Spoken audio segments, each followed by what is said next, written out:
What does it take to be a god in the Marvel Universe? Unparalleled strength? People who worship you? A lifespan spanning centuries? Well, whatever it is, the Marvel Universe is absolutely jam-packed with gods and deities that it's a little overwhelming, right? Like, the Marvel Universe operates basically under the guidelines that every mythological god ever is actually real, and while that creates some fascinating stories, it also calls into question just which Marvel god is the strongest. Well, that's what we're here today to find out. Join me as I discuss some of the most powerful gods in the Marvel Universe as I break down their powers, their significant moments, and how they could fit into the MCU if they're not already there. Let's get started right now. I am a god, you dull creature. Well, you could argue Loki is at the bottom of this list because he tends to lose a lot, as is his nature. Or you could say that Loki himself got impatient with this video talking about all the other gods and then hexed me, so I would talk about him first. I think both are equally plausible. I want to start with the MCU Loki when talking about this character. When you think about it, his character arc is one of the best in the whole franchise. I mean, who would have guessed that the bad guy from the 4th MCU movie ever would go on a journey that includes being the main baddie that assembles the Avengers, slowly turning into a good guy in his following Thor movie appearances, only for his demise to be the saddest out of Infinity War, but then being so popular that the character was brought back for his own Disney Plus show, which was arguably the most important show in understanding the new multiverse shenanigans the MCU is heading toward. That's just flat out amazing. And I would argue the reason we've seen all of this and what makes Loki the character so powerful is the same thing: his charm. Yes, Loki is a trickster god who loves to betray people for his own personal gain. And although it ultimately never works out for him, Loki is so charming that there's a small part of us that believes him even when he's clearly lying. That's a true superpower right there.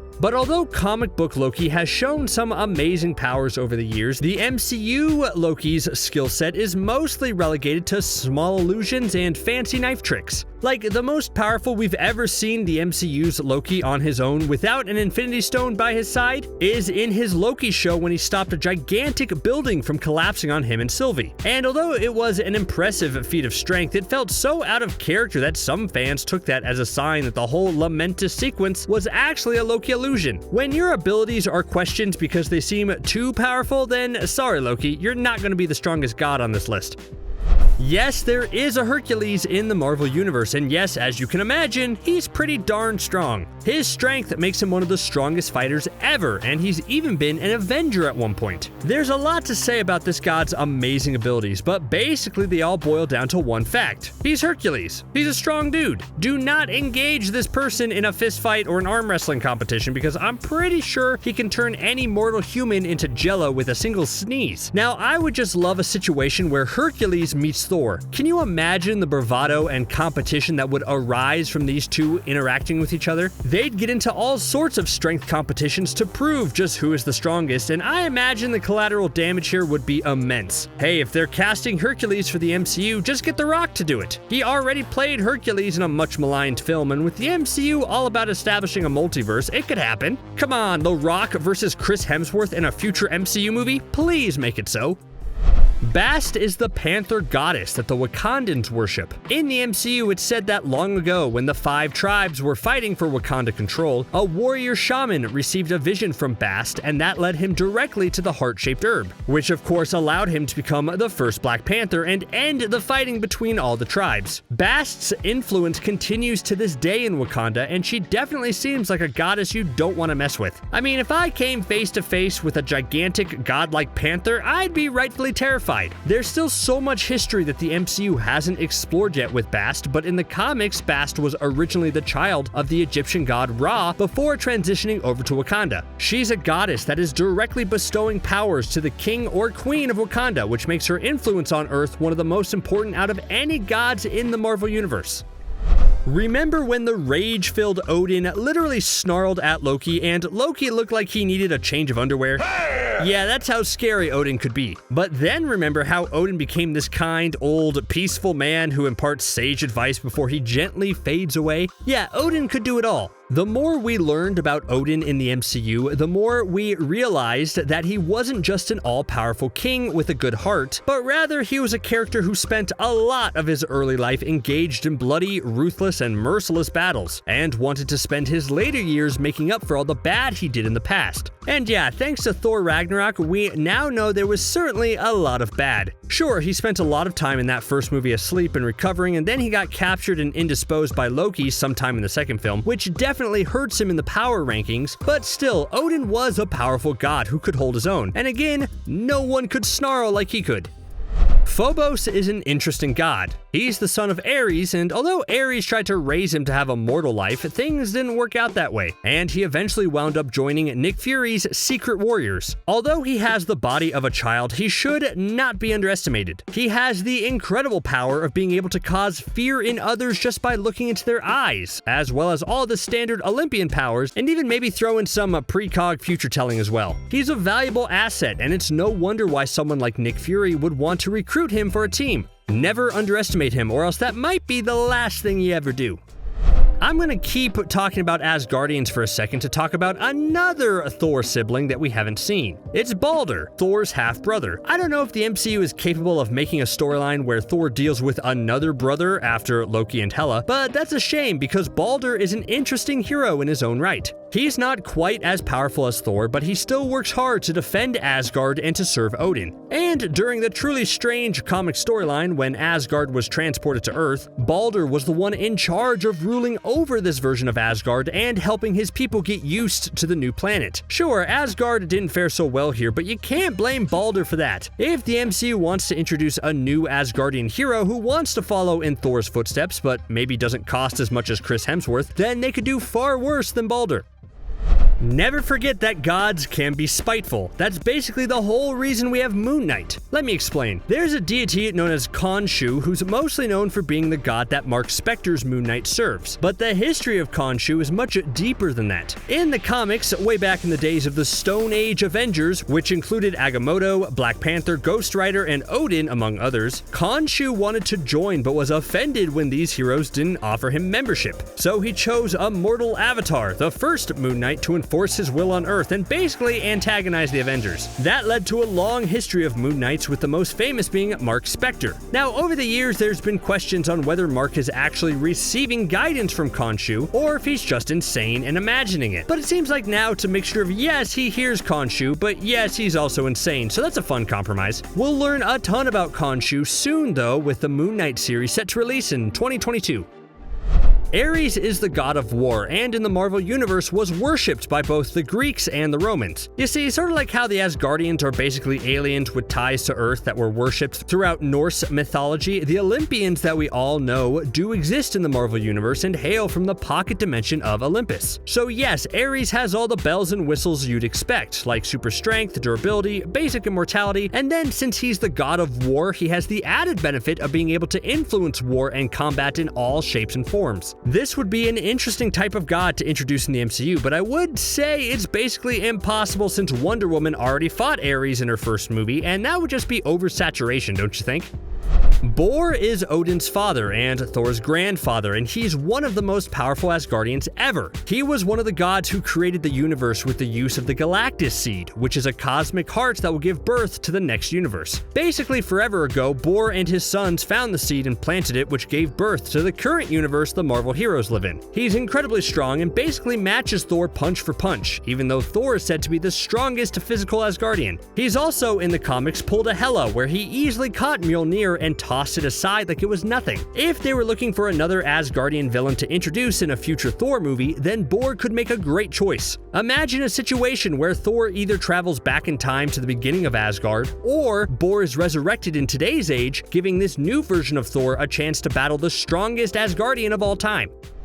Hela may not be the physically strongest Asgardian god around, but I would argue she's definitely the most powerful. She's the Asgardian goddess of death, meaning she holds the power of life and death over the gods of Asgard. She helps guide the spirits of Asgardians to Valhalla after they perish, and in the comics she also has incredible powers like being able to eliminate someone with just a touch or hit them with a lightning bolt that causes them to age rapidly. So even though the MCU made Hela an awesome fighter and warrior, she didn't necessarily need to be, given her immense power over the living. Speaking of the MCU, I think not using Hela as the embodiment of death that Thanos is in love with was a major mistake. Sure, it would have been complicated, but there is a comic precedent. In one storyline, after literal death shuns Thanos, Hela shows up to basically say, "Hey, I'm the Asgardian goddess of death, and that's the same-ish thing, right?" Followed by the two of them starting a relationship. Imagine that version of the MCU. So in the Marvel Universe, there are gods, and then there are elder gods, which just by the name you can tell are more powerful overall. Gaea is one of the first elder gods created on Earth before any other life inhabited the planet. She's basically responsible for all life on Earth as well. Let me explain. So most of the other elder gods actually were corrupted and turned into demons. And then Gaea assisted in creating Atum, who devoured the other elder gods. After that, she helped with things like making the dinosaurs go extinct so that humanity itself could continue to grow without all the dino competition. So yeah, she's pretty powerful, and fun fact, she's also Thor's mom in the comics.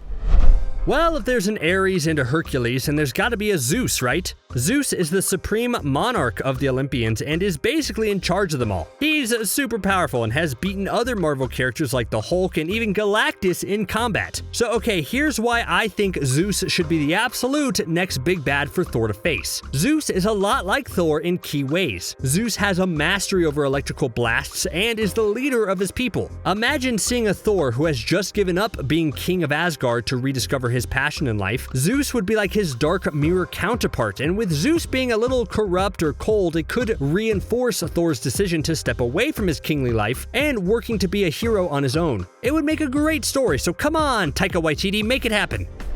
I've talked a lot about already established gods, but I also want to mention Dr. Doom, who worked hard in taking the Beyonder's power and turning himself into a god, becoming the sort of menacing and sort of hilarious sounding God Emperor Doom. The villain created his own battle world, much to everyone's dismay. Throughout this time, God Emperor Doom was so powerful that he stopped the Phoenix-powered Cyclops, made quick work of Thanos, and even beat an Infinity Gauntlet-wearing Black Panther. Any chance we'll see this character show up in the MCU at any point? I hope so. Yes, I'm putting Thor near the top of this list. Yes, I understand that there are other gods below him who have more power than the God of Thunder, but in the end, Thor has always come out on top. In the MCU, you could argue that Loki is more cunning than Thor, that Hela is more ruthless and stronger than Thor, and Odin is an overall better leader than Thor, but guess what? Thor still wins. Thor was a big factor in bringing Loki over to the side of the good guys and giving the trickster god a bit more humanity. Although Thor held his own in his fight against Hela, he couldn't beat her with just brute force and therefore used his head to realize that they needed to destroy Asgard in order to defeat the evil goddess. And then Odin always looked like a true leader, but everything we continue to learn about him proved maybe he wasn't so great, while Thor only became more kingly as time went on. Sure, right when he became the leader that all his movies were building toward, Thanos came and destroyed everything and ended up sending Thor in a depressive spiral. But that did lead Thor to eventually get a second wind, and now he's in a position to discover a new passion in life. Overall, that's pretty impressive. Through his strength, his heart, his new lease on life, and even his sense of humor, I think Thor is one of the most powerful gods in the entire Marvel Universe. Yes, this definitely slants more MCU than the comics, but I think it's still a worthy placement for the God of Thunder. Okay, clearly the most powerful god in the Marvel Universe is the one who created all the other gods. His name is the One Above All, and come on, it's right there in the name, people. He is the one above all. In the comics, the One Above All is heavily hinted to be Jack Kirby, the legendary comic creator who's responsible for the creation of all your favorite Marvel characters. And it makes a certain amount of sense that the most powerful being in the Marvel Universe would be the comic book writer, right? It means he can literally do anything. The One Above All doesn't appear too often in the comics, but I would say the most famous example is when the Fantastic Four are looking to retrieve the Thing's soul and wind up in a living room where the Jack Kirby-esque One Above All is drawing sketches on a storyboard. Yeah, that opens up the age-old superhero debate of free will versus preordained destiny, but that's a topic for a different time. But if you're ever in fear of this supreme being, don't fret. The One Above All is the ultimate source for love and good in the universe, and since they are the most powerful, chances are that love and good will always triumph over evil and and darkness in the end. Now the question is, will this character ever appear in the MCU? It would be hard, but with the continuing introduction of more powerful beings every few years, I wouldn't say it's outside the realm of possibility. I said in another video that maybe in a Deadpool film, Deadpool could break out of his film and meet Kevin Feige, who would technically be the one above all for the MCU. Would it be difficult and maybe slightly problematic? Sure, but it's something that I think a lot of Deadpool fans would like. And this isn't even counting the would-be gods or sorta gods. Like, would you count the Beyonder as a god? Or the Celestials? Dormammu is the lord of the dark dimensions, so that basically makes him a god over there, right? This whole god business is tricky when you have so many all-powerful deities walking around, don't you think? Things just can't be simple in the Marvel Universe, can they?